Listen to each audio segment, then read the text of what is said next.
Ce 1er décembre, on se célèbre la journée mondiale de lutte contre le VIH-Sida. D'ici à 2030, les Nations Unies comptent éliminer la maladie.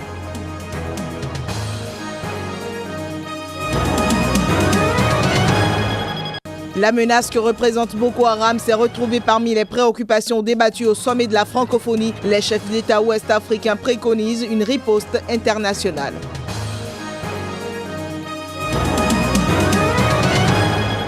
Au nord du Nigeria, la ville de Damaturu a été secouée ce matin par des explosions et des coups de feu. Les regards sont tournés vers Boko Haram.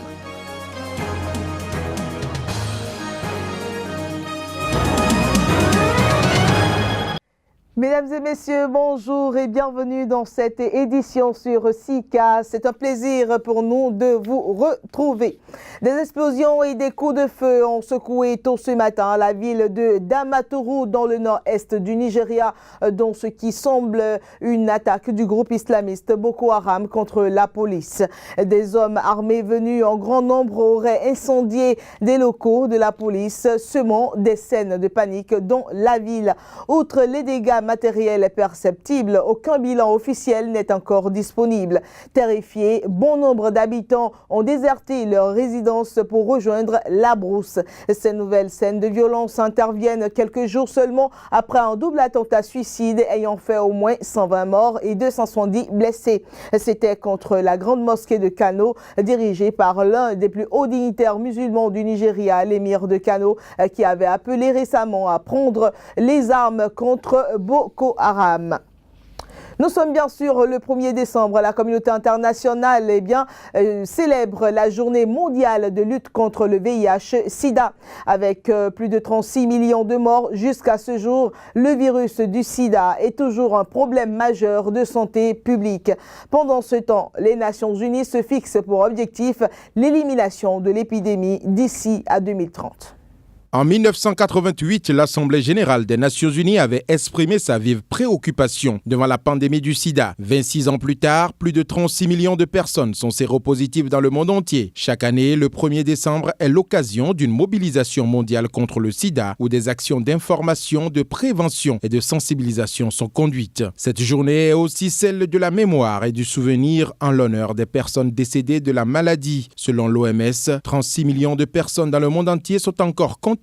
L'Afrique subsaharienne en concentre 69%. Un adulte sur 20 dans cette région du monde est porteur du virus. Si en 2013, le thème de la journée était porté sur les adolescents contaminés par le sida, en 2014, il se fait l'écho d'un rapport présenté aux Nations Unies et qui préconise d'accélérer l'action anti-sida pour juguler totalement l'épidémie d'ici 2030. En Afrique, les raisons de l'expansion du sida sont multiples. On peut citer entre autres le manque d'informations, d'infrastructures et donc de prise en charge, la pénurie de médicaments, les traitements trop onéreux, mais aussi la pérennité de certaines pratiques traditionnelles. Les femmes représentent plus de 60% des personnes vivant avec le virus du sida sur le continent africain. Pour autant, une étude concernant le Malawi, l'Ouganda et le Kenya vient de démontrer que sur ce même continent, ce sont les hommes qui répondent le moins bien au traitement. D'une façon générale, ils consultent beaucoup plus tard que les femmes et leur suivi est plus aléatoire. Parlons à présent du 15e sommet de la francophonie qui a connu son épilogue dimanche 30 novembre à Dakar au Sénégal avec l'élection du nouveau, ou plutôt de la nouvelle secrétaire générale de l'Organisation internationale de la francophonie. Michaëlle Jean, elle s'appelle. Cette femme québécoise d'origine haïtienne et ancienne gouverneure du Canada prendra officiellement fonction le 5 janvier 2015. Juste après son élection, elle a participé à la conférence de clôture du sommet de la francophonie aux côtés des chefs d'État. Voici en substance sa première déclaration. J'ai pu entendre et écouter attentivement tout ce que les pays considèrent comme étant leur force. Nous avons au sein de la francophonie des pays qui sont de tous les horizons, des pays plus avancés, industrialisés, que l'on retrouve au sein du G8, maintenant G7, du G20, des pays en émergence qui sont vraiment sur cet élan de croissance remarquable. On le voit, les indicateurs sont très nets ici aussi sur le continent africain. Des pays moins avancés, mais qui ont aussi en eux des forces, en termes de ressources humaines, en termes de ressources naturelles. Et c'est sur tout ça qu'il faut miser, faire en sorte que l'on puisse en quelque sorte réduire, agir sur ces fossés macroéconomiques et avancer ensemble. Comment? En mettant, je dirais, à contribution nos expertises, nos institutions, nos accomplissements, nos modèles de développement, nos capacités de faire. Et je crois que c'est porteur d'immenses possibilités. Donc c'est avec cet enthousiasme que je tiens à avancer comme secrétaire général et en m'appuyant sur l'héritage riche, fort, extraordinaire, le legs du secrétaire général Abdou Diouf. On ne remplace pas Abdou Diouf, on lui succède. Et voilà, ainsi a pris fin donc le 15e sommet de la francophonie. Eh bien, la fin de ce sommet a été marquée donc par la désignation du successeur du président Abdou Diouf à la tête de l'Organisation internationale de la francophonie, mais qui est Michaëlle Jean, la nouvelle patronne de l'OIF, qui dit vouloir donner une nouvelle impulsion à la francophonie. Nous vous invitons à découvrir son portrait à travers ce reportage. Michaëlle Jean est né le 6 septembre 1957 à Port-au-Prince en Haïti. Sa famille fuit Haïti en 1968 alors que François Duvalier est au pouvoir et s'établit à Thetford Mines au Québec. Sa famille fut reconnue comme étant la première famille afro-américaine à s'établir dans la région de l'amiante. Après un baccalauréat en langue et littérature hispanique et italienne, elle obtient une maîtrise en littérature comparée à l'Université de Montréal. Après ses études, elle enseigne, puis travaille pour un groupe qui aide les femmes victimes de violences conjugales. C'est pendant cette période qu'elle apparaît dans un documentaire produit par l'ONF. Des gens de Radio-Canada la remarquent et la société l'embauche en 1988. Par la suite, CBC Télévision l'engage en 1989 grâce à son bilinguisme français-anglais. Elle a été une animatrice de télévision et journaliste canadienne qui occupa de septembre 2005 à septembre 2010 le poste de gouverneur général du Canada. Elle fut la 3e femme à occuper ce poste après Joanne Sauvé et Adrienne Clarkson. Polyglotte, elle parle 5 langues, le français, l'anglais, l'espagnol, l'italien et le créole haïtien. Mais tout le temps, la francophonie lui a tenu à cœur. Au fil de toutes ces expériences, j'ai aussi pris la pleine mesure de la richesse et du potentiel de la francophonie. Je suis profondément francophone de par mes origines. La francophonie me marche dans le sang. Elle est mariée au cinéaste et philosophe français Jean-Daniel Lafont. Le couple a une fille adoptive de 12 ans, Marie-Éden, née en Haïti. Femme au foyer, elle est fortement engagée dans la vie sociale, pourvue d'expériences apprises de ses parents. Elle est convaincue que la présence de la femme dans une entreprise ou dans une organisation booste le développement de cette dernière. Je suis une femme. Je dis toujours que la plus grande école que j'ai connue a été celle des femmes.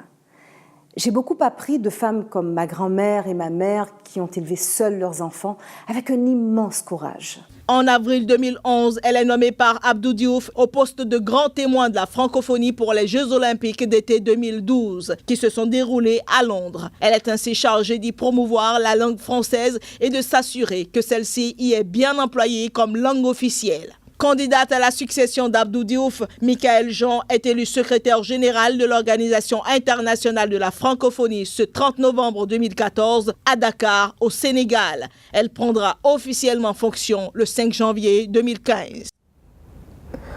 En marge de ce 15e sommet de la francophonie, les chefs d'État ouest-africains se sont également concertés sur les solutions à apporter à la menace de Boko Haram. Pour le président nigérien Mahamadou Issoufou, il faut préconiser une riposte internationale face à Boko Haram et d'autres menaces djihadistes en Afrique. Nous vous proposons de suivre ici un extrait de la déclaration du président du Niger. On a pris des résolutions très fortes à l'occasion de ce sommet. On a décidé de mettre en place une force multinationale pour faire face à Boko Haram. Et très prochainement d'ailleurs, nous prévoyons de nous retrouver encore au Cameroun. Et nos chefs d'état-major, nos ministres de la Défense se concertent régulièrement. Et je pense que ensemble, on pourra faire face là également à cette grave menace que constitue Boko Haram. Bien que ces menaces ceinturent notre pays, le Niger est un îlot de paix et de sécurité. Tout simplement parce que nous avons pris des mesures très tôt pour renforcer nos capacités de renseignement, pour renforcer nos capacités opérationnelles. Donc nous continuerons à mettre en œuvre les mesures de défense appropriées que nous avons arrêtées. Mais ces menaces-là dépassent les capacités du seul Niger. C'est des menaces internationales qui nécessitent une riposte internationale. Et maintenant, nous sortons du registre de la francophonie pour prendre des nouvelles en provenance de la République démocratique du Congo. La Cour pénale internationale rend ce lundi même son jugement en appel, le premier de son histoire, contre l'ex-chef de milice congolais Thomas Lubanga. Ce dernier a été reconnu coupable en 2012 et condamné en première instance à 14 ans de prison pour avoir enrôlé et utilisé des enfants soldats dans la guerre civile en République démocratique du Congo en 2002 et en 2003. Reportage. La Chambre a conclu à l'unanimité que l'accusation a prouvé au-delà de tout doute raisonnable que Thomas Lubanga est coupable d'enrôlement d'enfants de moins de 15 ans. Ainsi s'exprimait le juge britannique Adrian Fulford en 2012. L'ancien chef de milice de la République démocratique du Congo venait ainsi d'être fait le premier condamné de la Cour pénale internationale qui venait de rendre son premier jugement 10 ans après sa création. Et pourtant, en 2002, à la signature des statuts de Rome qui mettaient sur pied la première juridiction transnationale permanente, beaucoup doutaient de l'efficacité de la CPI. Au nombre de ces sceptiques, un certain Thomas Lubanga. En ce temps, il était le tout-puissant chef de l'Union des patriotes congolais, l'UPC, ancien homme d'affaires prospère, aujourd'hui âgé de 50 ans. Thomas Lubanga Dilo fut, au tournant des années 90, le chef charismatique de ce groupe, dominé par l'ethnie Hema et qui semait la terreur en Ituri, un district au nord-est de la République démocratique du Congo secoué par la guerre civile. Tour à tour, allié à l'Ouganda puis au Rwanda, l'UPC a, selon l'accusation de la CPI, conduit des massacres de centaines de civils. Les troupes de l'ONU avaient assisté impuissantes à cette vilaine guerre sur fond de rivalité ethnique pour s'assurer le contrôle des terres les plus fertiles et surtout les accès aux mines d'or. Plus de 70 000 Congolais y avaient laissé la vie. Sûr de lui, le seigneur de guerre intouchable recevait dans une vaste villa protégée par les groupes d'enfants soldats armés de Kalachnikov presque aussi hautes qu'eux. Recrutés pour leur docilité, désocialisés, les gamins étaient utilisés pour des missions les plus dangereuses, les plus sales et les plus brutales. L'ONU avait estimé qu'au plus fort de la guerre en République démocratique du Congo, 30 000 enfants avaient été enrôlés. Et c'est sur ces images, mesdames et messieurs, que nous allons mettre un terme à cette édition, que nous vous remercions d'avoir suivi.